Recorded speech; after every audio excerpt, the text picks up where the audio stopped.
Buongiorno cari amici, benvenuti anche oggi a Pilla vostra Marietta Venezia. Oggi impariamo il segreto della terza regola importante del gioco. Ho parlato della prima regola che è il tempo, la seconda regola importante del gioco che mette a posto gli errori per cui si è creata questa situazione che siete andati dall'esoterista e la terza regola del gioco importantissimo che tutto costa.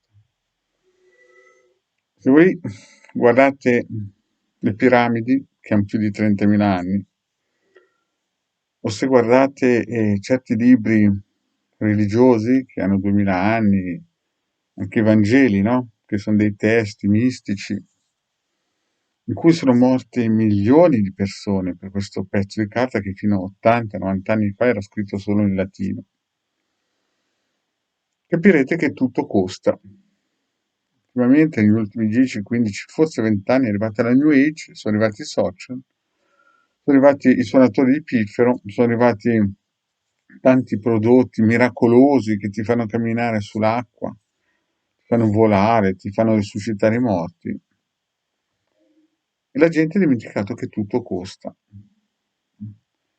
Quando una persona si avvicina all'esoterismo, deve incominciare a capire, primo, che ci vuole tempo, secondo, che bisogna imparare dai migliori e mettersi a posto gli errori, perché se no l'esoterista può fare un 50%, ma l'altro 50% purtroppo lo dovete fare voi, perché se no l'esoterista sarebbe Dio, e che tutto costa, tutto ha un prezzo, tutto ha un sacrificio e non c'è potenza senza sofferenza.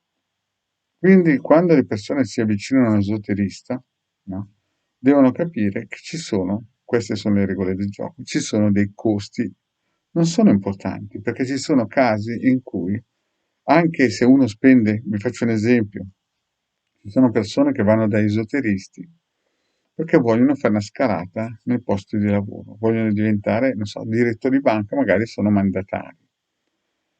E voi direte, ma un'operazione magica da 30-50 mila euro non è tanto? Sì, però se questa persona da mandatario diventa di direttore di banca, in 3 mesi si è già ripagato chiaramente l'operazione magica. Questo è un esempio un po' farlocco, tanto per dirvi la dimensione. Oppure una persona che magari è sempre stata, tra virgolette, sola per vari suoi problemi karmici, quando trova qualcuno che le può dare una mano nella vita, anche sentimentalmente, vale la pena investire in questa direzione, perché una mano fa sempre bene, no? Quindi voi dovete capire che tutto costa, la regola principale è che è chiaro che se poi trovate esoteristi che fra una pipatina di sigarette, un bollito, un ragù, i gnocchi della nonna si mettono a fare il sibille o robe del genere, questo è anche simpatico, no? Cioè ci vuole un po' di folklore, no? Però è chiaro che la terza regola del gioco per avvicinarsi all'esoterismo è che tutto costa. E più il lavoro è fatto bene, più ci vuole materiale, conoscenze, qualifiche, competenze, anima animica, vibrazionale forte, insomma ci vogliono tante variabili insieme che chiaramente non sono cadute giù dal cielo gratis. E quindi una persona che si avvicina a un esoterista deve incominciare a pensare, primo, che ci vuole tempo, secondo, che quando inizia un lavoro deve anche lui cambiare attitudine e cercare di rimediare all'errore che ha portato la situazione ad andare all'esoterista, e terzo, che deve mettere la mano in borsellino.